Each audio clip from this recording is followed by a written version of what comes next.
Antes de enfrentar as questões propriamente ditas, é importante informar o seguinte: em 2005, o Brasil expediu uma importante e moderna legislação sobre recuperação de empresas. Este período foi extremamente útil para a maturação desses institutos, porque vivenciamos inúmeras experiências. Empresas de todos os portes lançaram mão desses remédios.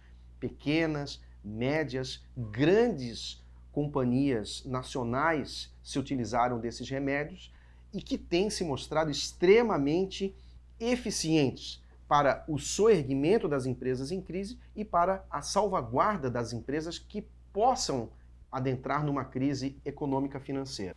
Nós costumamos afirmar que esses procedimentos são compostos de pelo menos 3 fases. A primeira fase nós chamamos de diagnóstico. Também é utilizado o jargão de due diligence. Ela é extremamente importante por diversas razões. A primeira delas é que nessa fase de diagnóstico é feito o que nós apelidamos de um raio-x da companhia. Como que são seus ativos, como que estão e são as suas dívidas, qual a organização dessas dívidas por classes de credores, por espécies de credores, isso é extremamente importante. Qual a capacidade que essa companhia tem de geração de caixa no momento e no futuro. E diante desta análise, é possível aferir a seguir qual é o melhor remédio, qual o meio adequado para a salvaguarda desta companhia. O diagnóstico também é extremamente importante por uma questão que nós consideramos crucial, que é o momento do empresário tomar a decisão de lançar mão de algum remédio ou de algum instrumento de recuperação. Não raras as vezes, nós percebemos que a perda desse timing possibilita que a crise torne-se generalizada de tal maneira a dificultar ou até, em situações mais extremas, inviabilizar, impossibilitar qualquer forma de recuperação. O que se percebe também é que algumas medidas prévias que são tomadas, elas geram consequências futuras. É muito comum o empresário, na dúvida ou na incerteza, tentar por si só se recuperar ou evitar a sua crise e realizar alguns negócios, alguma composição junto aos seus credores que também venha a comprometer um futuro processo de reestruturação. Por exemplo, acordos com o comprometimento de patrimônio da companhia ou até dos bens pessoais dos sócios, que depois, da maneira como eles são celebrados, praticamente não sujeitam, não permite que aquele crédito se submeta a uma condição de um plano de recuperação judicial. Isso, em algumas situações extremas, dificulta ou até impossibilita a tomada ou a eficiência de um dos remédios de recuperação. É também muito importante que esse diagnóstico, ou essa fase de diagnóstico e de due diligence, seja feita por profissionais especializados na matéria, ou seja, especializados em recuperação de empresas. E aí, já adianto uma questão que também é crucial.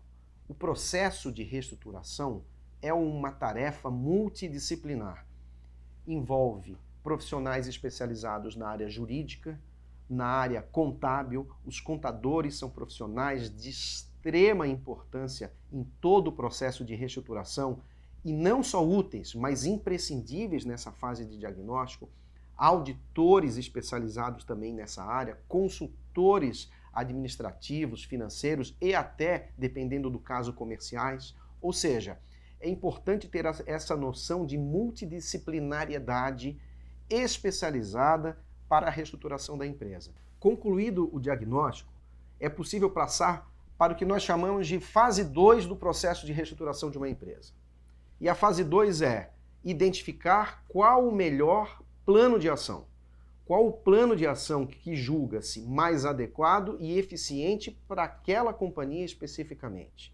Em primeira mão, verifica-se se é possível a recuperação ou a reestruturação da empresa através do que se apelida de engenharias.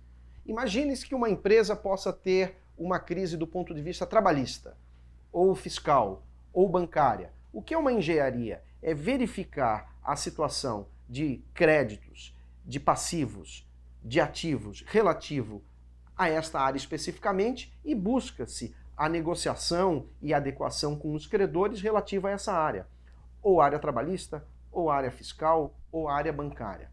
Se a crise está, de certa forma, generalizada, que essas engenharias, isoladas ou em conjunto, mostram-se eficientes, buscam-se ainda outras formas extrajudiciais, sem a utilização dos instrumentos previstos em lei, para tentar salvaguardar essa empresa. Há um instrumento que é muito em voga no mercado e é um jargão que se chama Standstill Agreement. O que é isso? É uma negociação, um acordo coletivo com os seus credores, justamente para que a empresa possa evitar um comprometimento de caixa ou possa viabilizar o cumprimento das suas obrigações nos seus respectivos vencimentos. Então busca-se uma espécie de acordo coletivo com os seus credores. Da mesma forma, se a crise está de certa forma, os créditos pulverizados e a crise generalizada, pode ocorrer que o Standstill Agreement não seja suficiente, ou que o empresário não consiga um número de adesão suficiente para que ele possa, de uma maneira segura, enfrentar esse seu momento de crise.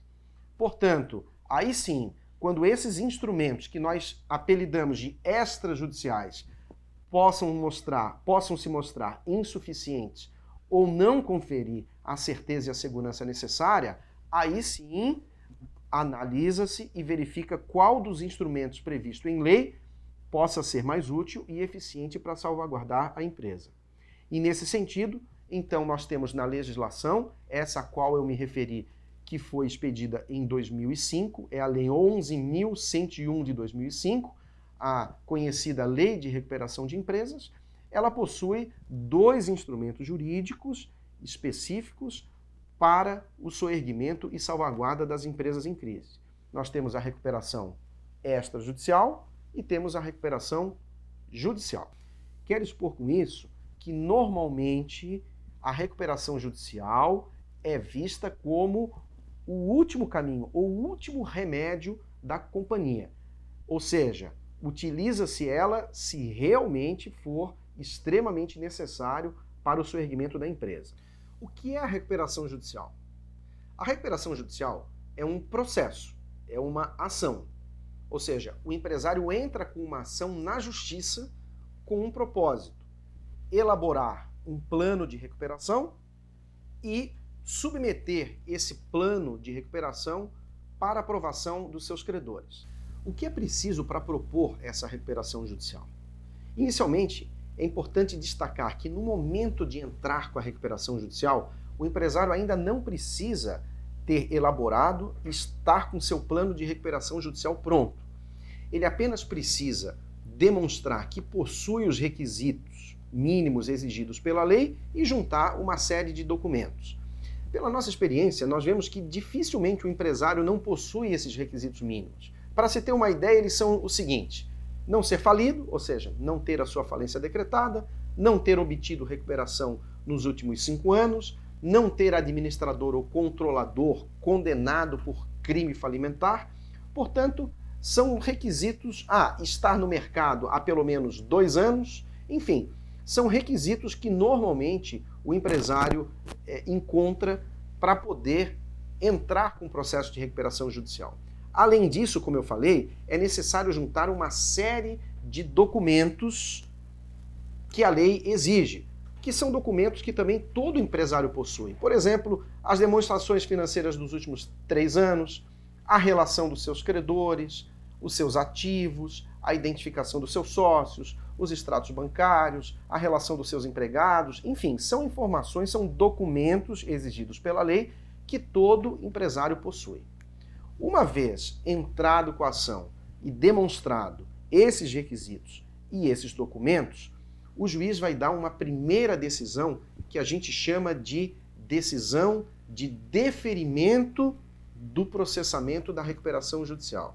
Porque além de organizar o processo de recuperação, ela vai blindar a companhia, vai blindar a empresa de todas ou contra todas as ações judiciais, todas as execuções e ações judiciais que contra ela já foram propostas ou que venham a propor.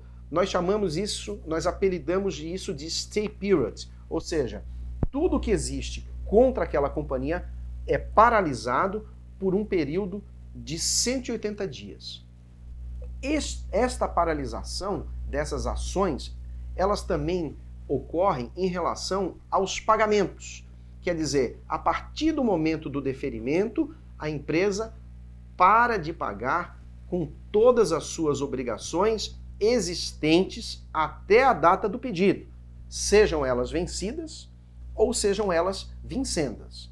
As novas obrigações precisam ser pagas. Ou seja, uma das grandes vantagens da recuperação é este fôlego que o empresário consegue para dar continuidade às suas atividades. O empresário, ele não perde o controle e a administração da sua companhia. Ou seja, a recuperação judicial é um instituto que visa o soerguimento, a superação da empresa nas mãos do próprio empresário.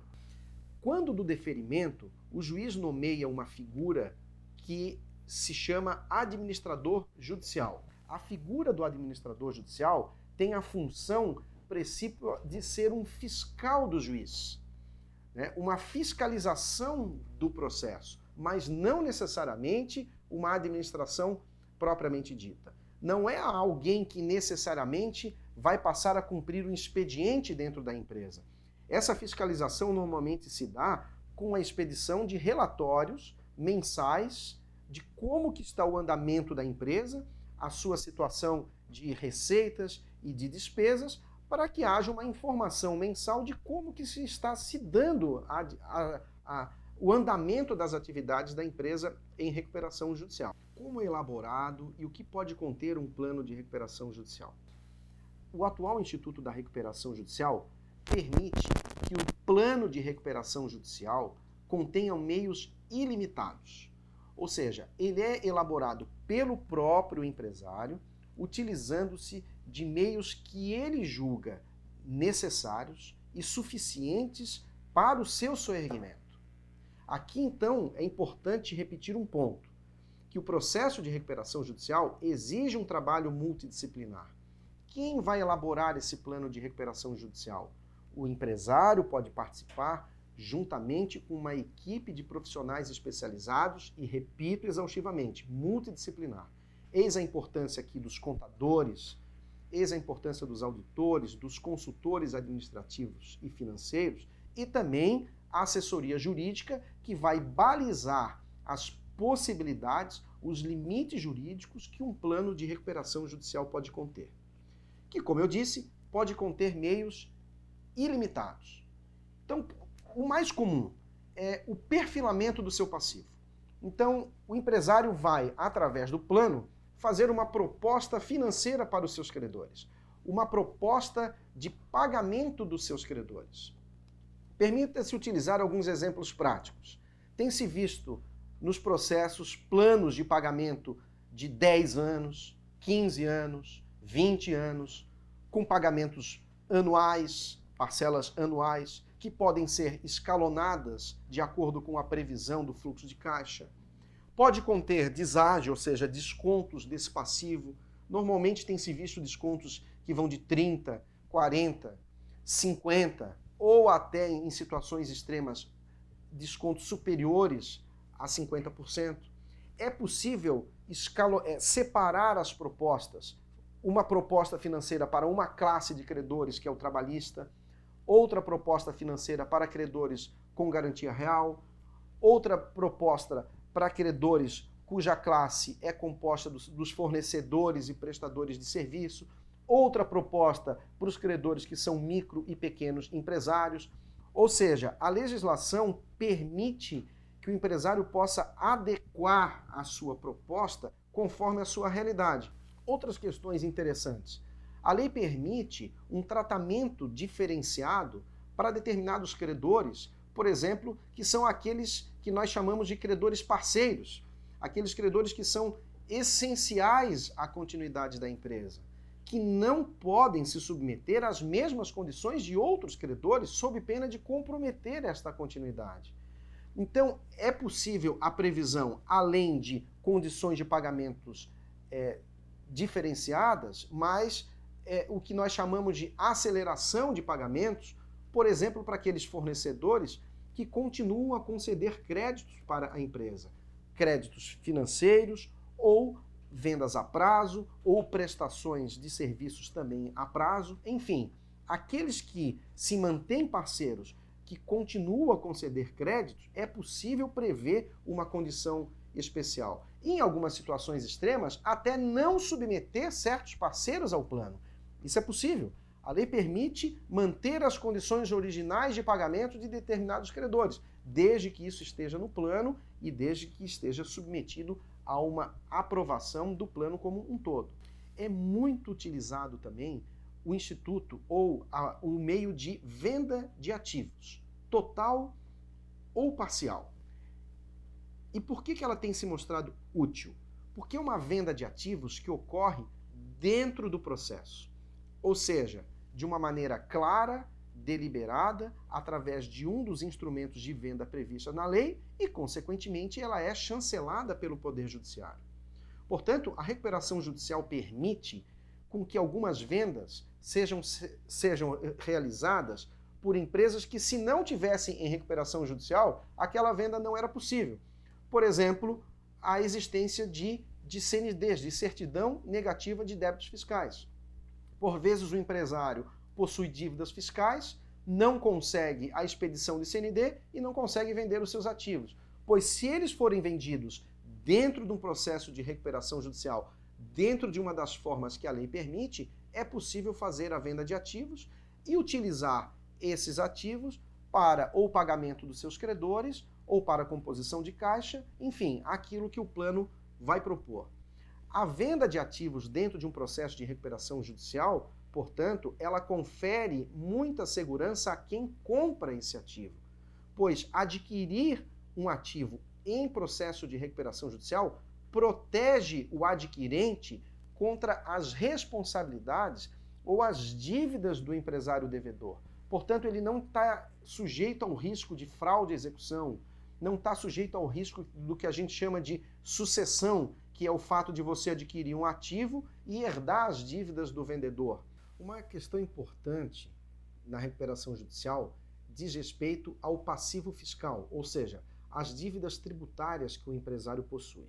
Num primeiro momento, a legislação diz que as dívidas tributárias não se submetem aos efeitos da recuperação judicial. Isso quer dizer que o empresário não pode, no seu plano de recuperação judicial, propor uma forma de pagar suas dívidas tributárias. Mas, num segundo momento, a lei garante parcelamentos especiais para quando a empresa está em recuperação judicial. Existe uma legislação prevendo parcelamentos tributários estaduais, existe uma outra legislação prevendo parcelamentos de tributos federais.